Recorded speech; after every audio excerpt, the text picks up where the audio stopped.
So if you guys have been looking for a build for this new global event that just went active, Reanimated, well, you guys found the right place. And I'm gonna tell you guys, this build makes Reanimated so easy. It's gonna make for easy stars for you guys to level up, to be able to use those stars in the global event vendor to get name caches, get exotics, get different gear, whatever you need.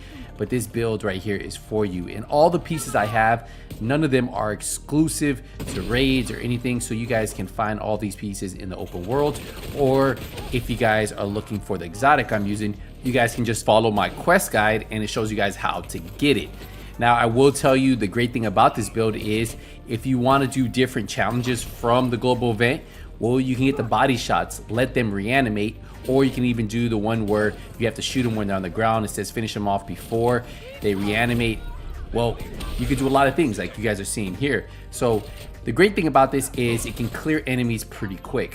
One shot to the dome and these guys will drop. They have some survivability. You're pretty much a tank. You shouldn't have any trouble completing this. And if you look, the global event Reanimated is activated. I've been playing for maybe less than an hour. From the challenges, I think I have 3 or 14, but I also gained 3 stars just from leveling up. So I have a total of 6. So I was able to claim the initial cache and then the second one. And that's because I've already done this global event in the past. So for the build, you do want to run 2 of the hardest hitting pistols, which would either be the Liberty or the raid exclusive Regulus.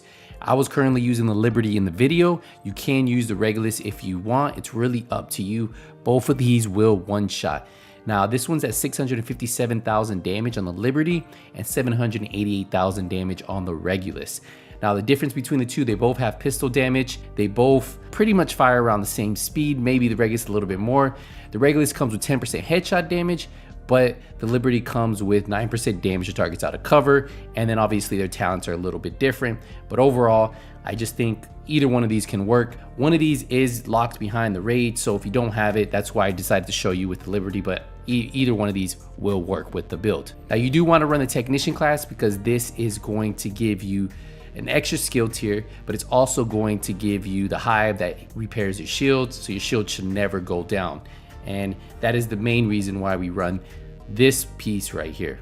Now for the mask, we are running the Punch Drunk mask. This gives us 20% pistol damage, weapon damage, 20% headshot damage, 6% crit chance, and then we have 9.8% headshot damage.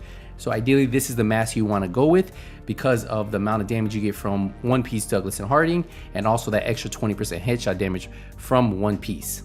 For the chest, we are running the Chain Kill, and the reason why this is so good is because of the talent Perfect Headhunter. This one is a Walker and Harris, gives you 5% weapon damage for the one piece. Now we have weapon damage, hazard protection, which if you could get crit chance, probably be a little bit better. We have headshot damage, and then we have a headshot damage mod. Now also, Headhunter is going to allow us to one-shot those enemies once you start continuously hitting boom, boom, boom, and that way they don't get back up, because that is the most painful part of this. Now, if you do want them to get back up, aim for the body and then headshot them when they pop back up. But yeah, Headhunter is definitely the piece you want to get here. Now for the holster, we're running our second piece of Walker and Harris for that 5% damage to armor. We have 15% weapon damage on here, 6% crit hit chance, and then 10% headshot damage on this piece. For the knee pads, we have the name Foxberry knee pads with weapon damage, damage to out of cover, and then headshot damage. We have the name Contractor gloves, the name Petrov gloves, the Contractor gloves, weapon damage, damage to armor, headshot damage. So obviously headshot damage on every single piece is essential with this. And then we have the Memento backpack. Once we have that full stack, we're getting so much extra damage, weapon damage, armor, skill tier, headshot damage mod. And then obviously every time I pick up a trophy, I'm getting 30% extra weapon damage, and I can stack up to 30% unlimited weapon damage as long as I just keep getting those kills and keep my stack at full stacks.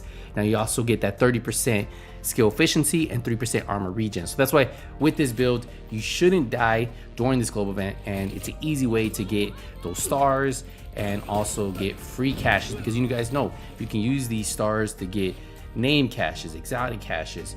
It's a great time to farm for those pieces, and that's why I just recommend this build right here. And that's what's great about it. Like, you could take on multiple enemies and you don't have to worry about them reviving and then coming after you. Now there are a couple challenges that do require you to let them revive you, and there are a couple challenges that ask you to do a couple different things, but I will tell you, once all 4 challenges come out, you guys should be almost done. And just using this build is going to help you run through. And who doesn't like shooting these reanimated enemies? Just the effects of it, right? Like when they do blow up, it's so cool. And when they do reanimate, if you don't want them to come up, go shoot them in the head when they're on the ground.